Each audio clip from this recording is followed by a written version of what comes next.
Untuk mendaftar sebagai operator yayasan, khususnya operator yang besar dan memiliki banyak naungan, masih banyak teman-teman operator yang kebingungan. Bagaimana prosedurnya, bagaimana cara untuk mendaftar, karena selalu ditolak pendaftaran di SDM Pusdatin. Nah, di sini saya akan menjelaskan beberapa cara untuk bisa mendaftar sebagai operator yayasan, khususnya yayasan yang besar. Contohnya adalah Yayasan PGRI ataupun Muhammadiyah. Jadi simak terus video ini hingga selesai ya teman. Halo teman, berjumpa kembali dengan kami. Semoga teman-teman tidak bosan selalu mengikuti video-video terbaru dari kami.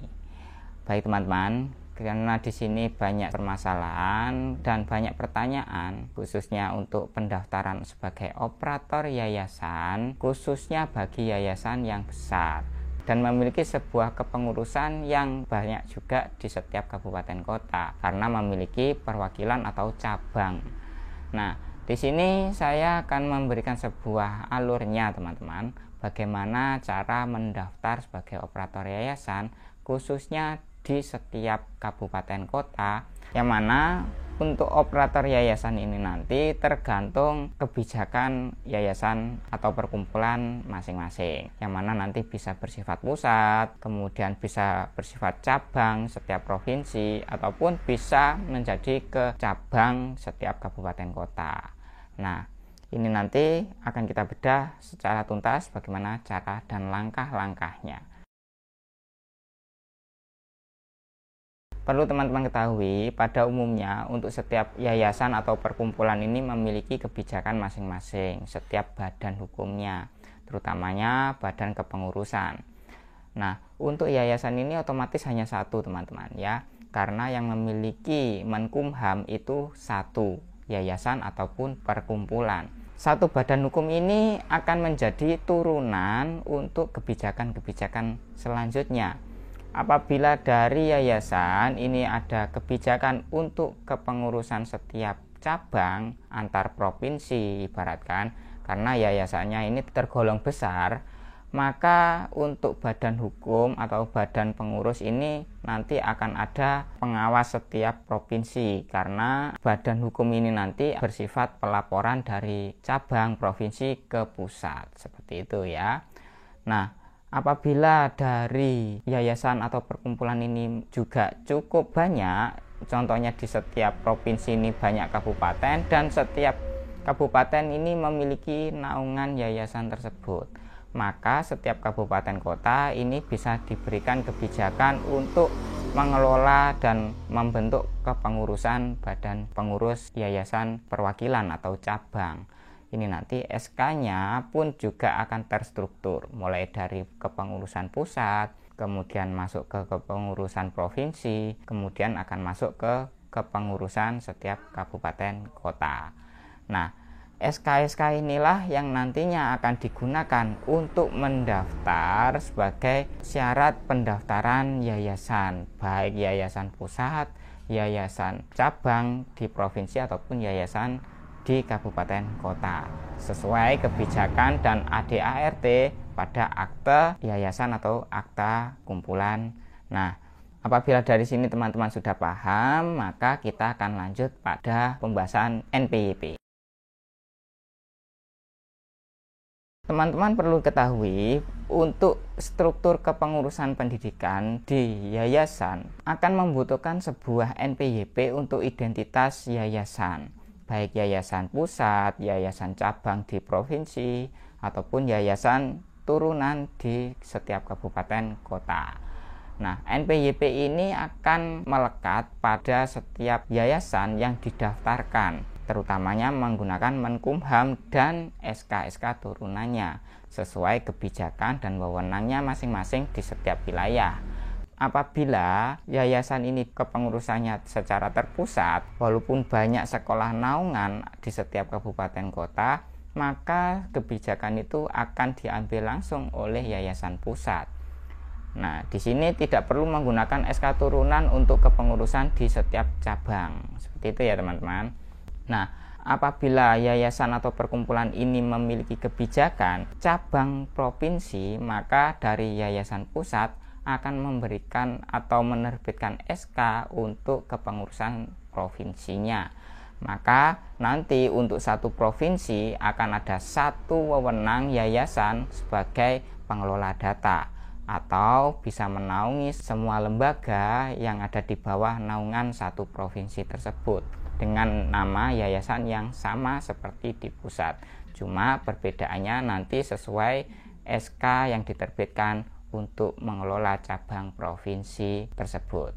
Nah, apabila memang di dalam kebijakan ADART ini atau akta perkumpulan atau akta yayasannya ini tersebut untuk mengelola data setiap kabupaten kota selain provinsi, maka bisa diterbitkan SK untuk kepengurusan di setiap kabupaten kota, atau bisa disebut yayasan perwakilan di setiap kabupaten kota. Nah, di sini bagi teman-teman untuk mempermudah, biasanya apabila satu kabupaten ini yayasan memiliki lebih dari satu lembaga, bisa dihandle langsung kepengurusan yayasan perwakilan kabupaten kota untuk mempermudah koordinasi antar lembaga di naungan satu yayasan. Disinilah teman-teman fungsi dari SK-SK yang saya sebutkan tadi di awal bisa digunakan untuk mendaftar NPWP. Nah, SK-SK inilah yang dibutuhkan akte serta Menkumham dan berkas-berkas kepengurusan dari yayasan pusat hingga cabang ini dikumpulkan untuk mendaftar NPWP sesuai SK kepengurusan di setiap yayasan. Nah, inilah nanti akan bisa diajukan untuk menerbitkan NPWP. Nah, apabila nanti sudah memiliki NPWP untuk setiap kabupaten kota, ibaratkan untuk kepengurusannya mengelola lembaga naungan mulai dari TK mungkin, atau SD, atau SMP, maupun di SMA tingkat provinsi ini bisa. Karena apa? Sudah memiliki dan terdaftar NPWP untuk yayasan tersebut, baik terpusat atau cabang provinsi maupun yayasan di setiap kabupaten kota untuk cabangnya.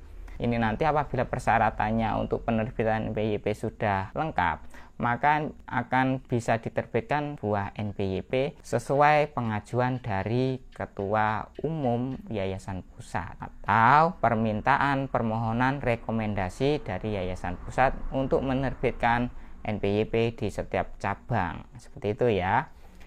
Nah, apabila nanti sudah muncul NPWP sesuai rekomendasi ataupun permintaan yang sudah diusulkan oleh ketua yayasan atau ketua perkumpulan di setiap yayasan kabupaten kota ataupun provinsi, maka operator nanti bisa mendaftar sebagai operator yayasan yang memiliki identitas NPWP tersebut.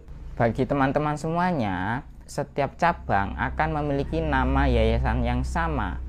Perbedaannya nanti akan ada setiap kabupaten kota ataupun cabang provinsi, seperti itu ya.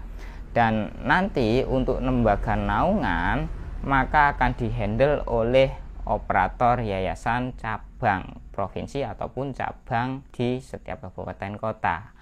Inilah nanti yang bisa didaftarkan NPWP-nya untuk bisa daftar sebagai operator yayasan di akun sdm.kemdikbud.go.id. Ini nanti apabila NPWP sudah terbit, maka operator bisa meminta kode referral. Untuk penerbitan kode referral bisa menyebutkan NPWP yayasan tersebut, baik yayasan terpusat, yayasan cabang di setiap provinsi ataupun yayasan yang ada di setiap kabupaten kota untuk cabangnya, atau langsung bisa terbit NPWP karena permintaan atau rekomendasi dari yayasan pusat dari tim Pusdatin. Seperti itu ya teman-teman. Karena apa? Masih banyak yang ada di lapangan ini menggunakan Menkumham yang sama satu tanpa ada lampiran untuk SK kepengurusan setiap cabang provinsi ataupun cabang kabupaten kota untuk mengelola data lembaga naungan supaya bisa dimasukkan ke daftar lembaga naungannya. Dan untuk pendaftaran operator yayasan selalu gagal. Karena apa? Belum terbit NPWP sesuai SK ataupun rekomendasi yang sudah dikeluarkan oleh ketua yayasan sesuai kebijakan yang ada pada akte yayasan ataupun akte perkumpulan. Seperti itu ya teman-teman. Jadi nanti teman-teman bisa koordinasi dengan yayasan pusat apabila memang yayasan tersebut tergolong besar dan memiliki banyak cabang di setiap provinsi ataupun setiap kabupaten kota, maka persyaratan-persyaratan tersebut terutamanya Menkumham dan SK turunan-turunannya sebagai penguat dan bisa didaftarkan NPWP. Karena untuk mengelola data PTK ataupun lembaga naungan dibutuhkan operator yayasan untuk mengelola data yayasannya dan menambahkan sekolah naungan untuk bisa mengontrol setiap PTK ataupun lembaga yang dinaungi oleh yayasan tersebut, baik lembaga formal maupun lembaga non formal. Seperti itu ya teman-teman. Nah, dari sini semoga apa yang saya jelaskan bisa menjadi solusi bagi teman-teman operator yayasan, terutamanya yayasan yang memiliki banyak naungan di setiap provinsi ataupun satu kabupaten kota untuk menaungi lembaga naungannya untuk bisa didaftarkan untuk PTK ataupun yang lainnya. Dan bagi yang selalu terkendala ditolak dalam pendaftaran karena belum melampirkan Menkumham dan lampirannya, selain SK operator yayasan bisa dilengkapi untuk berkas uploadnya mulai dari SK penugasan operator yayasan, kemudian Menkumham yayasan dari yayasan pusat yang terdaftar di Menkumhamnya, kemudian nanti ditambahi lampiran untuk kepengurusan yayasan pusat dan lain sebagainya, baik kepengurusan cabang provinsi ataupun cabang kabupaten kota, supaya pendaftarannya bisa diterima atau disetujui. Seperti itu ya teman-teman. Dan untuk mendaftar jangan lupa kode referral berlaku hanya 1 kali 24 jam setiap penerbitan kode referral oleh Dinas Pendidikan atau KK Datadik. Kemudian bagi teman-teman semuanya, apabila mendaftar gunakan email aktif. Supaya apa? Saat konfirmasi atau verifikasi email ini bisa login dan bisa memverifikasi email yang didaftarkan supaya bisa diterima. Seperti itu ya teman-teman. Semoga apa yang saya jelaskan di sini bisa paham dan bisa menemukan solusi bagi yang selalu gagal dalam mendaftar sebagai operator yayasan. Untuk video yang lainnya terkait bagaimana cara mengubah operator yayasan lama dengan operator yayasan yang baru, bisa simak videonya melalui link yang ada di atas. Nanti sudah saya jelaskan di sana bagaimana langkah-langkahnya untuk mengubah atau menjadi operator yayasan yang baru karena operator yang lama sudah tidak aktif pada yayasan tersebut. Nanti bisa dipahami penjelasannya dan semoga video ini bisa membantu teman-teman semuanya. Baik teman-teman, mungkin itu dulu untuk informasi dan video kali ini. Semoga apa yang saya jelaskan bisa bermanfaat bagi teman-teman semuanya. Dan ada informasi bagi teman-teman semua, apabila ingin mengikuti kelas konsultasi, bisa join member channel YT, minimalnya adalah penggemar berat. Nanti akan ada grup khusus bagi teman-teman semuanya untuk konsultasi dengan saya. Dan setiap minggunya akan ada pendampingan melalui Google Meet ya teman-teman.